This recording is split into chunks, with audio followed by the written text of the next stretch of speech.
Hello everyone, welcome back to my channel. আমি বেবো আর আমার চ্যানেলে তোমাদের সবাইকে ওয়েলকাম। আজকে একটা রান্নার ভিডিও তোমাদেরকে দেখাবো, সেটা হচ্ছে ম্যাঙ্গো ডেজার্ট, ম্যাঙ্গো কালাকাঁদ। বাড়িতে তো আম রয়েছে, গরমকাল, তাই এটা ঝটপট তোমরা খুব ইজি ওয়েতে কীভাবে বানাবে আমি তোমাদেরকে দেখিয়ে দিচ্ছি। তো প্রথমেই নেবে পাকা আম 3টে, আমন্ড কুচি, কাজু বাদাম কুচি, 1 বাটি চিনি, আর তার সাথে নেবে হচ্ছে 1.5 লিটারের মতন দুধ। এটা হচ্ছে ডাবল টোন মিল্ক আর কি, যেটা একটু মোটা হয়।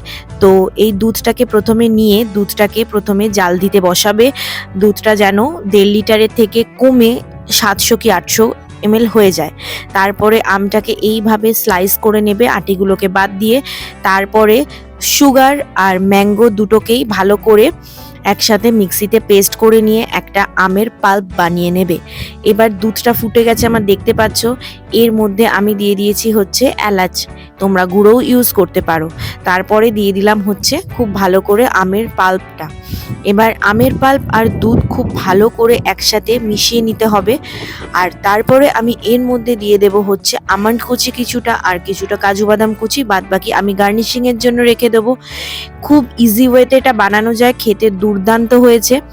এটা যখনই একটু হালকা হালকা ফুটে উঠবে তখনই এর মধ্যে এই কাজু বাদাম আর আমন্ড বাদামটা দিয়ে দিতে হবে। এরপরে এটাকে খুব ভালো করে মিডিয়াম টু হাই ফ্লেমে রাখতে হবে, যাতে এরকম ছানা ছানা ব্যাপারটা কেটে যায়। এটাতে ভয় পাওয়ার কিচ্ছু নেই, এইভাবেই কেটে কেটে কালাকাঁদ মিষ্টিটা তৈরি হবে।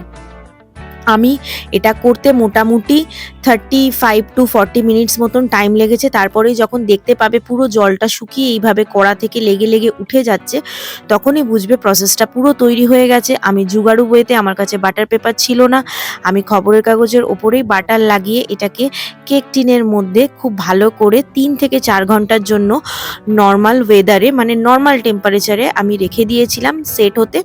ব্যাস, তারপরেই তৈরি হয়ে গেল আমাদের ম্যাঙ্গো কালাকাঁদ। খেতে দারুণ হয়েছিল। তোমরা মিষ্টিটা ব্যালেন্স করে দিও, কেউ যদি মিষ্টি বেশি খেতে পছন্দ করো, মিষ্টিটা তোমরা পরিমাপ অনুযায়ী দিও।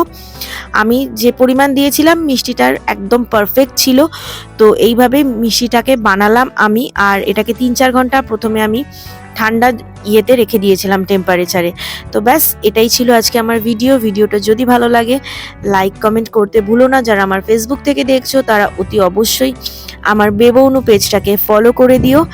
আর এইভাবে একবার বাড়িতে বানিয়ে অতি অবশ্যই আমার এই ভিডিওর নিচে এসে কমেন্ট করে জানিও তোমাদের কেমন লেগেছে, তাহলে আমারও খুব ভালো লাগবে তোমরা আমার পদ্ধতিতে যদি বাড়িতে একবারও বানিয়ে থাকো। তো আর কি বলবো, আর কিছু বলার নেই। বাড়িতে আম আছে, ব্যাস এই আমের সিজনে এটা বানিয়ে ফেলো। টাটা।